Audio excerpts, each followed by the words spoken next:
তোমরা কি বলতে পারবে 4টে থেকে 5টার মধ্যে ঘড়ির ঘন্টার কাঁটা ও মিনিটের কাঁটা কখন একসঙ্গে মিলিত হয়? যদি না পারো অবশ্যই দেখে যাও। চলো, এখানে কি বলেছে, 4টে থেকে 5টার মধ্যে কখন ঘন্টার কাঁটা মিনিটের কাঁটা একসাথে মিলিত হয় বা 0 ডিগ্রি কোণ করে। কি করে 0 ডিগ্রি কোণ করে? আমরা অপশন দেখবো আর কি করবো, অপশন দেখবো, টিক মারবো।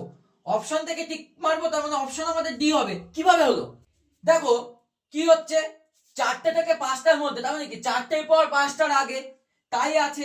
তারপরে দেখো সবকটাকে একটা পূর্ণ সংখ্যা দেওয়া আছে।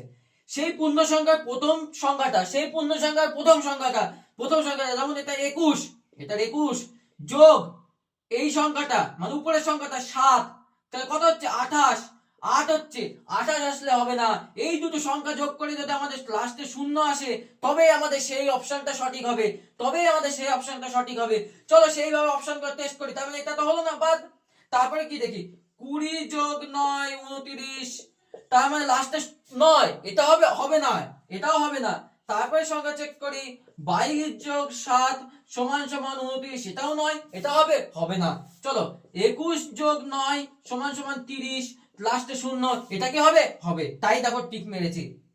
যদি এই টিক্সটা ভালো লেগে থাকে অবশ্যই একটা লাইক এবং সাবস্ক্রাইব করে আমার চ্যানেলের পাশে থাকবে। ধন্যবাদ।